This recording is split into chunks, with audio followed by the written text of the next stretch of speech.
বলছিলাম আমার fried rice আর chilli chicken হয়ে গেছে, তবে মাংসগুলো একটু বড় বড়। এই দেখুন কেমন দেখতে হয়েছে বন্ধুরা।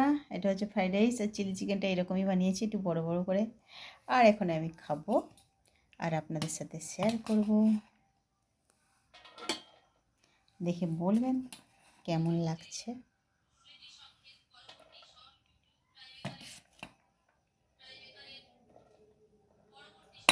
ওয়াও!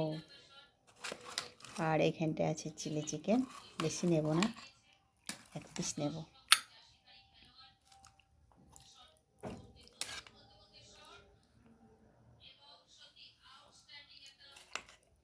এই গ্রেভিটা আমার খুবই পছন্দের, এই গ্রেভিটা নেব।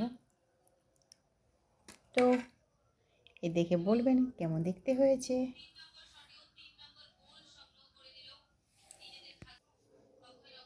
টাটা।